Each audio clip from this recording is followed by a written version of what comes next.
If you have particular questions, ask away.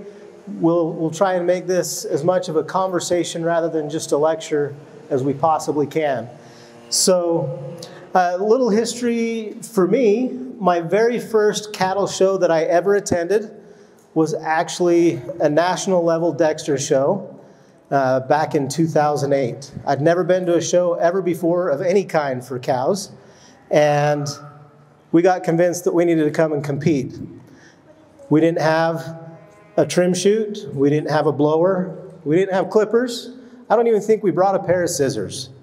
And we just got there, and the guy that was hosting the show said, here's one of my nephews, he'll trim for you. So we turned him loose. He bathed him, he trimmed him, he did everything, and we showed we had a great time, and we did okay. One of the best things about starting to learn how to show on Dexters, well, two things. First of all, the Dexter community is amazing. I absolutely love showing my Dexters, and that's really the only reason I come to show my Dexters is because of the people I get to show with. It's amazing that we're usually over in the cattle barn right here, and the entire 3-4 days leading up to the show, we sit around, we visit, we're best friends, and even right up to going into the show ring, someone will say, oh, hey, you got a little, and they'll help your cow be ready for the ring, and then we go out in the ring, and we all want to win, but not to the at the expense of losing friendships, and we just don't get mean and ornery with each other, and it makes it nice.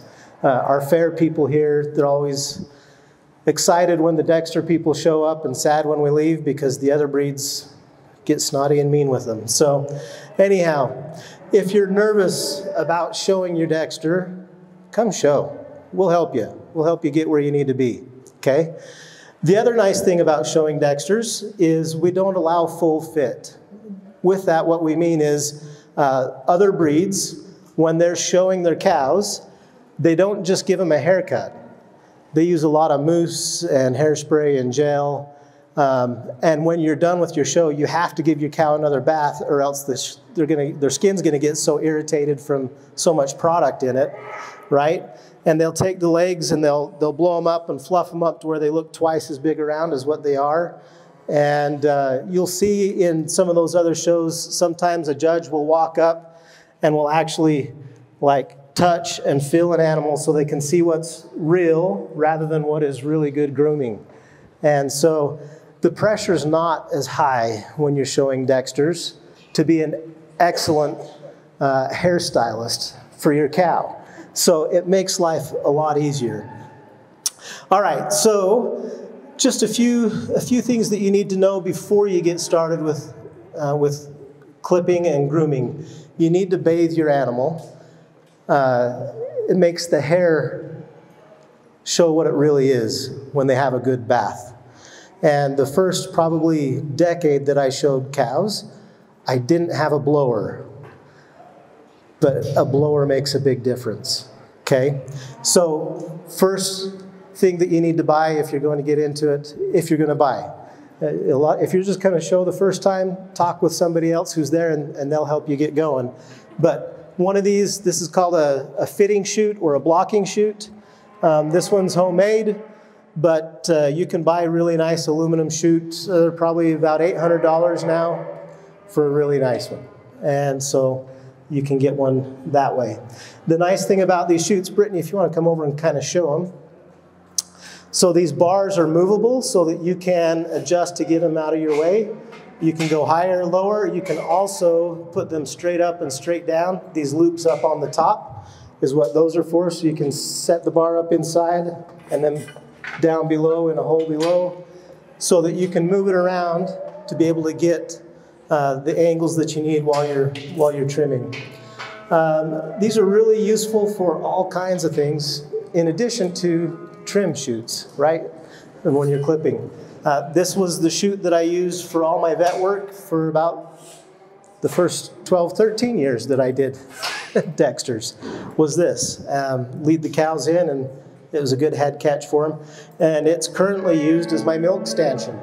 Works really great for a milk stanchion as well. So, good piece of equipment that is useful for many different things. And then the blower, like I was saying. So when you blow them out, you want to just show them how that works a little bit, Brittany, if you would. So when you're blowing out your cows,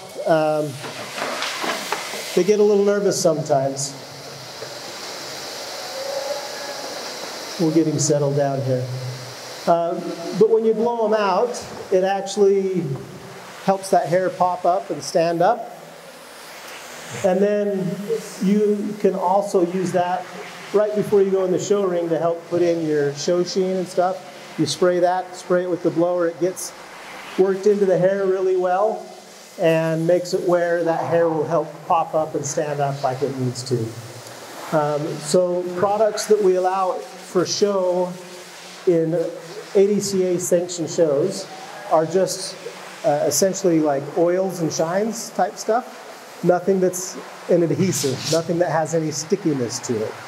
Is that a good enough way to describe it for us, Jim? Just go ahead and turn that off now a little bit. So no products that have stickiness to them on the cows. Oils and shines are okay, but no adhesives, nothing sticky, right?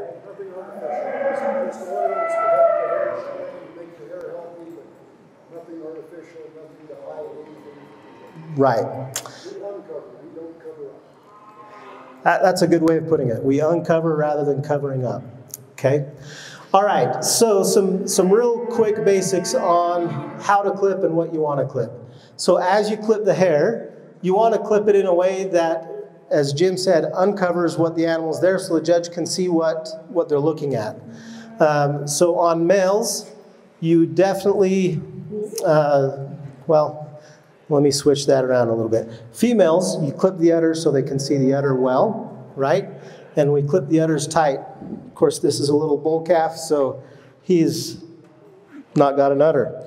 But you clip that udder well. If you're working with an animal that hasn't been worked with before or they're nervous, safe practices to work from the shoulder so that you don't get kicked.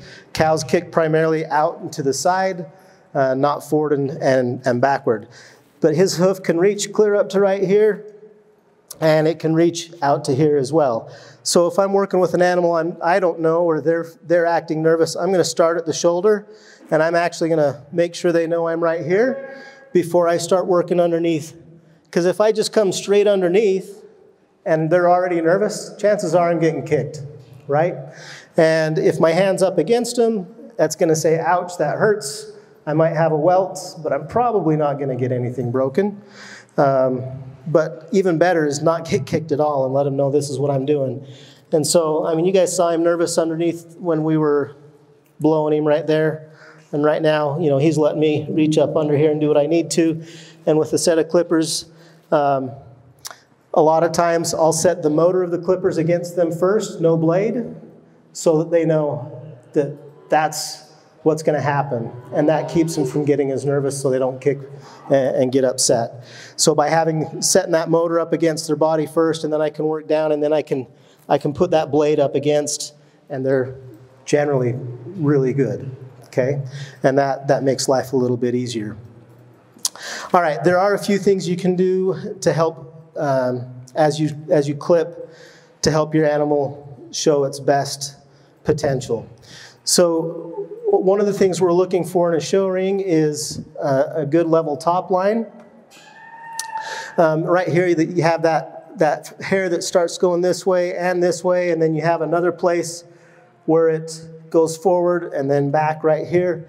Those are areas that are a little bit of a challenge, and you want to try and clip those so that they show what the animal's back is, but also shows level as you go. Same thing with the tail head. So Britt, if you want to come over and start clipping his tail head a little bit, comb it up so you can see what you got, and then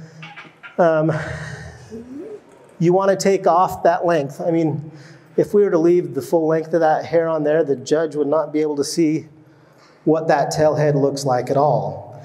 And so just go ahead and just comb it up and then clip across like you normally do. And so now we're just going to clip across there and try and make it sure it shows that nice level top line as we go across. You can use larger clippers that have a 3.5 to 4 inch head, and I really like using those, but mine are broken right now, so I'm using my small ones. But these ones are quieter, so that's a good thing.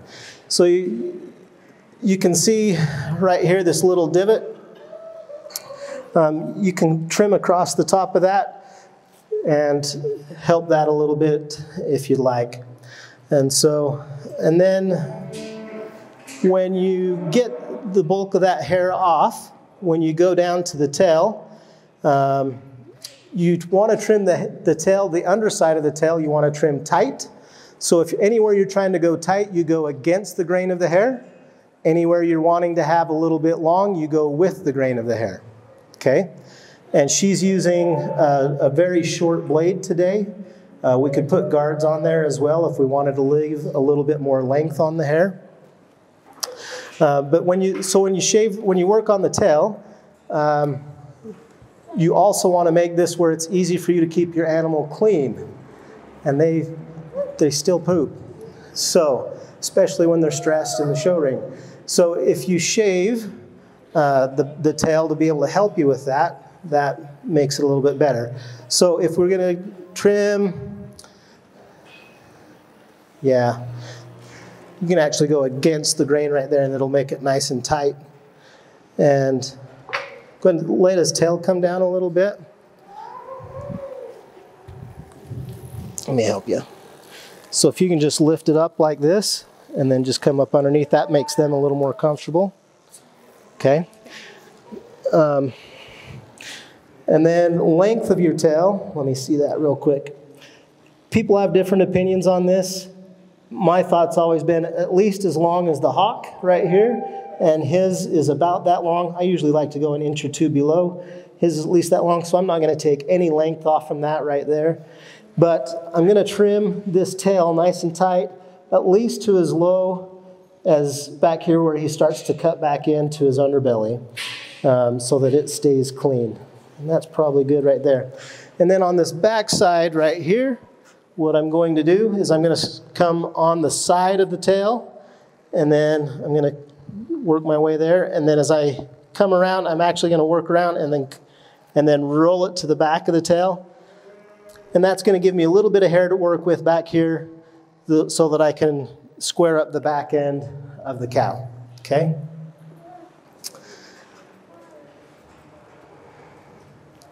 While she's finishing that up, any questions so far? Yes? What number of blade do you prefer to use? This one, I think, is a number 10. And that's a good all-around blade, but we'll usually use a guard with that as well to leave some extra length on. If you'd put a 3/8 guard on that is what I normally use. Vicki, what do you normally use? We use a 10 on the tail, so we get nice and close, and then we swap blades, so we can have a large for the body. Yeah. Because I tend to be a little wiggly sometimes, so it's really nice to have a guard or a different blade. So Wonderful. So Jim's got his different clippers here that he's going to show us for us real quick. So here's his guard case. So he's got all different lengths of guards this looks like it's about a 1 inch all the way down to almost nothing. Yeah, almost nothing. And then these are his big clippers. So you can see the size difference there.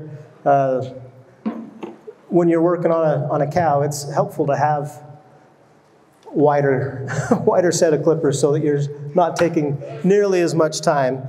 And then he's got some battery-powered These are brand new. I just finishing clippers here. Awesome. And he is donating these to the person who's demonstrating today. And so we really appreciate Jim sponsoring this class.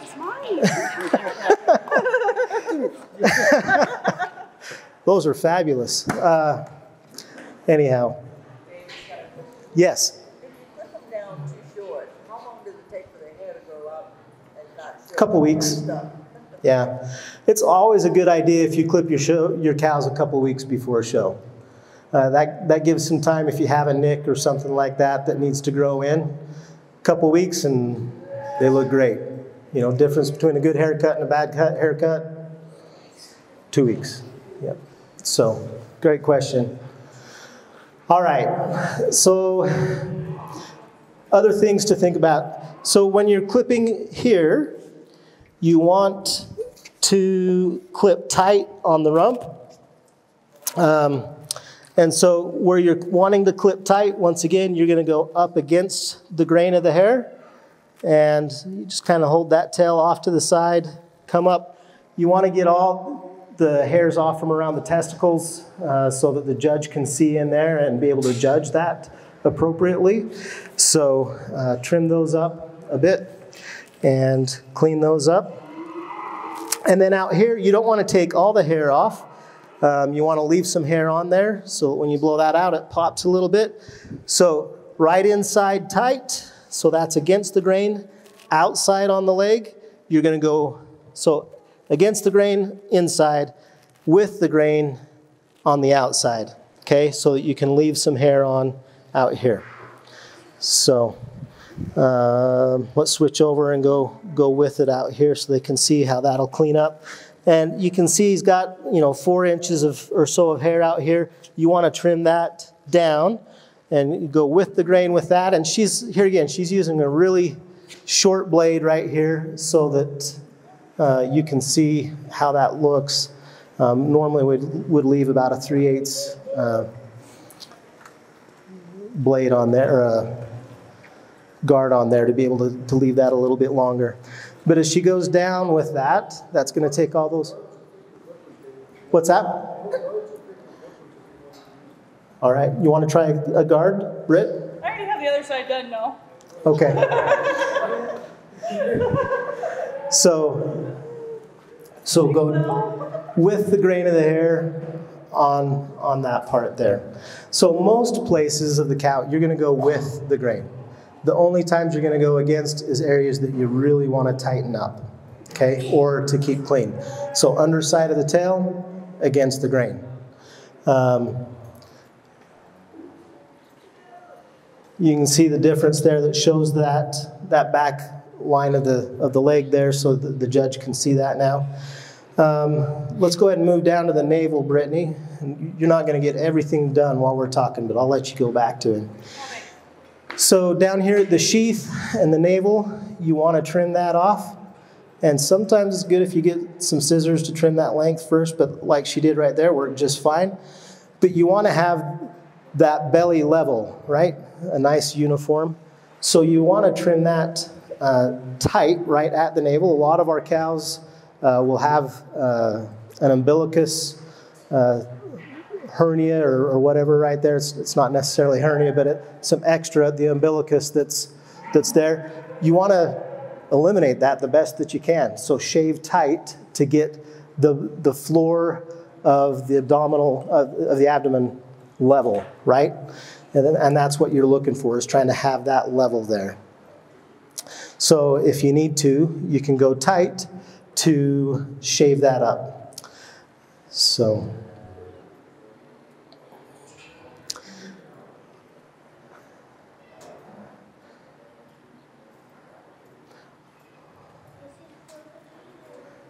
about got it there.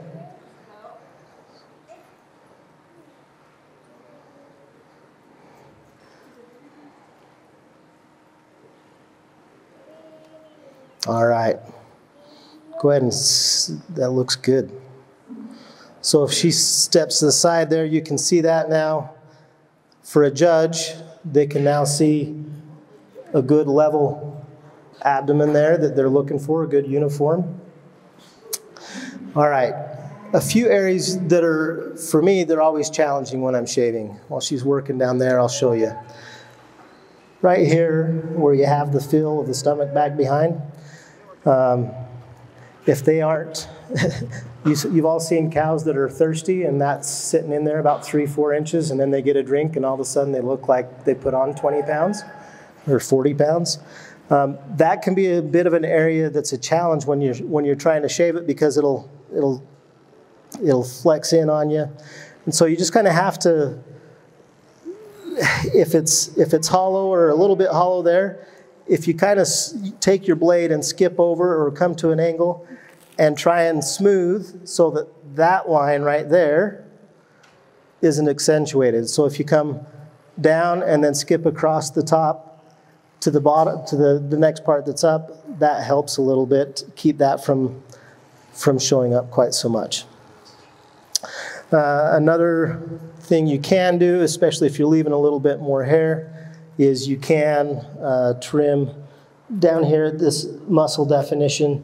You want to push in on that and get that nice and tight so that you can see that muscle definition that's there. The judge wants to see if there's muscle there for them to help judge between your animal and another. More muscle is always desirable, right? Another area that's always a challenge is right here behind the front leg in the armpit. And so usually when I'm trimming this part, I'm coming down and I'm kind of trying to do that same thing. I want to take the hair off, but I don't want to take so much of it off that it makes it look like their body is, that their shoulder's not attaching cleanly through there. So just be cautious as you're coming through there. Span edges, span gaps so that you can,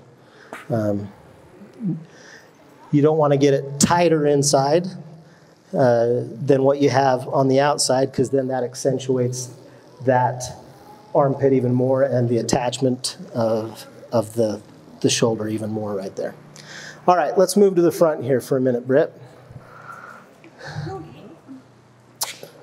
And go ahead and put his halter on him and then tie him so that we can let him out of the head catch. So while she's doing that, you know, this guy hasn't been trimmed for about a year. This is his second haircut ever. And so he's being a pretty good boy, all things considered here.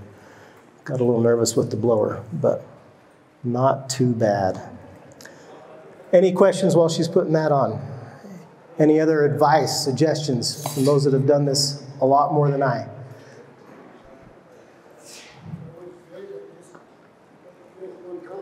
Sure. Gun animals have two colors of hair. They'll have a sun-bleached outside version.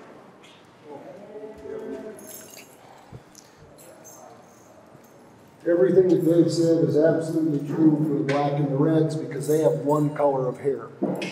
The dun animals, that's actually a bicolored hair. The guard hairs will bleach and be lighter.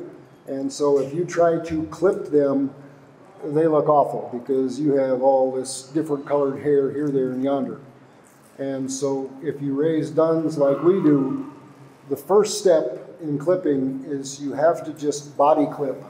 And I put on a 1/4-inch blade and I just strip them about 3-4 weeks before the show.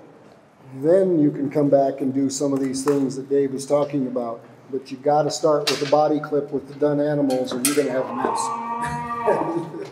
That's for years of trial and error. I know that to be true. Okay, that's good.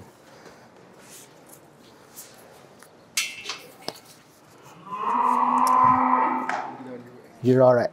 Okay, so right here we're gonna keep that halter on and we're gonna tie him short enough that his nose is up here towards the front of the chute so that he's still contained, he's not going anywhere. All right, and so through here you want to show what we're looking for is, when we're judging, is a clean neck, right, a clean chest. And so out here where she's working right now, you want to go with the grain of the hair. But when you get right down on the front, if you have an animal like this one that has a little bit of waste in the front, you want to go against the grain right there to tighten that up, right? That helps give you a smoother look to your animal. And so, yeah, so she's going to go against the grain right up on that dewlap, right up on the front of the brisket there. And that's going to smooth things out, right? And it's going to eliminate a little bit of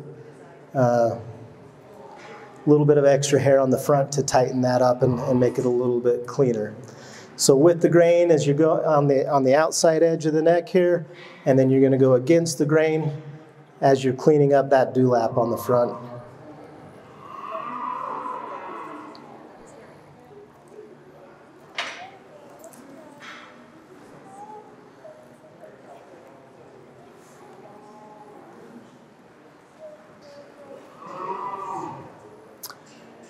And you can kind of see where she's going with that. And I'm going to move her on again. And then she's going to finish this all. You can come up and watch her finish and ask her questions and stuff as we finish up. So let's go ahead and let's move him back up into the front here. And this is the part that I always struggle with the most, and that's the head. Come on. Come on. That cord's in his way. All right. So with the head, go ahead and take that halter off if you want again. So with the head, I try and go with the grain of the hair as much as I can. And that's where these smaller, quieter clippers really come in nice. My big ones are a little bit louder, and I was always fighting them. They hate having their heads played with, especially with loud equipment. So these quieter ones are a lot better. And you can see he's still moving around a little bit, but she's starting in the center of the face and then working her way out. And the way I do this, and someone else that's better at heads, tell us the right way. But the way I do it is just like she is. So I start in the center of the face, and then as I work my way out, I just slide the clippers off the edge of the face. Okay? So start on the top of the head, center of the face and top of the head, and go with the grain of the hair. Up at the pole, that's something the judges want to look at as well as they're judging. So you want to make sure you get that tight. And the back side of the pole can be a little bit of a challenge sometimes because, especially on horned animals, it'll have a little dip back in. So you got to really get your clippers in to follow that. Yes? Whiskers?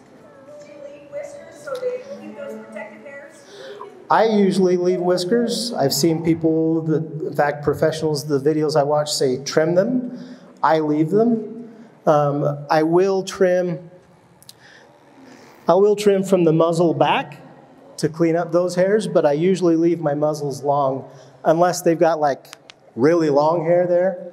But I generally leave the whiskers. What's the correct way? Whatever suits your fancy. As long as the animal looks good and healthy, we're all right. Okay, and so let's go ahead and trim the side of his face here. So when I'm trimming side of the face, I'm going to start about at the muzzle and then just start sliding back with the grain of the hair. So I'll just go with the grain of the hair as we go back right there. And sometimes it's really helpful to have another person here with you. If you have an animal that is really fighting you and they're not cooperating and they're dropping their head, a lot of the professional trimmers will take a piece of rope, tie a loop right here, and they'll put that loop right underneath the chin of the cow. And that puts pressure there so they don't keep bobbing their head down. And you can actually grab those two pieces of rope together and move the head left and right if you need to a little bit. He's being pretty good, and she's able to do that just propping him on her shoulder right there. And so really starting to clean that up a little bit. So here again, with the grain of the hair going down the neck, right here on the front of the dewlap, I'm going to go against it so that it tightens that up right there. What else am I missing, Vicki? I don't think you're missing anything. The one thing I would mention, if we have a few people here, is that our show rules actually say, and we instruct the judge, that they are to look at the animal, not Correct. your level of grooming expertise. So, we encourage everybody to make it look as good as you can, but not to worry so much because those judges really are looking at your animal and not your foot job. Correct. Correct. And that is here again one of the beautiful things about our breed. It's a very friendly animal to get into and learn how to show with, and because you don't have to worry about did I get it right or not. Now obviously you want to have it cleaned up and look good. Just you don't want to have a patch here and a long spot there. make them look as best as you can. That's what we want. That's the standard, that's the word for it. Yep. And after that, you learn over time. Yep. And the judge is really instructed to not penalize you because you may not be the best at it. And that's what we want. That's correct. And so with that, if I have really, really long legs down on my hair, or sorry, really long hair down on my legs, not really long, we're going to cut my legs off here. But I'll come down this leg right here, usually to about the knee, but from the knee down, I usually leave it alone. So I don't play with anything below the knee usually. So maybe for our next one. I'm about done right here. Thank you. All right. So with that, that's the basics. So give them a bath. If you can get a blower, great. It makes your life so much better.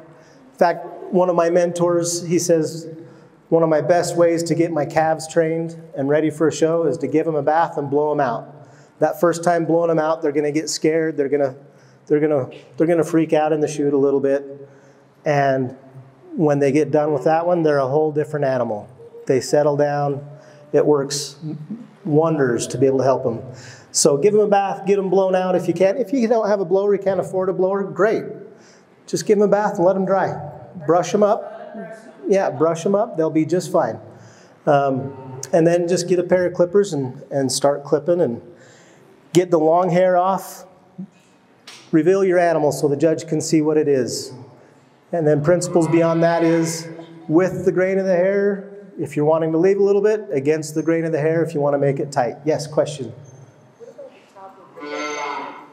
Top line, yeah. So here again, you want to show a good top line, so you can use your clippers to help with that a little bit. Oh, on the neck, yes. Same thing. So you want to show the best of your animal. So I go with the grain of the hair on there to take the length off. But I don't want to go against the grain of the hair unless I have an animal that's got a really huge neck and I want to tighten that up a little bit, right? So, but here again, we're trying to show the animal, not necessarily your grooming savviness. So, but can you do some of that? Yeah, you can use your clippers to help you show your animal in its best light. So. All right, other questions? Wonderful. You're welcome to come up and watch her while she finishes up. Brittany is really experienced. This is like her third time clipping. Yeah. Second? I don't know. Anyhow. I've watched a lot. She's watched a lot of clipping. But feel free to come up, watch as she finishes this one up, ask questions. And our next class will be at 11 o'clock over in the exhibit barn, over in the market building. So thank you for being here. Welcome to come and ask more questions. Thanks.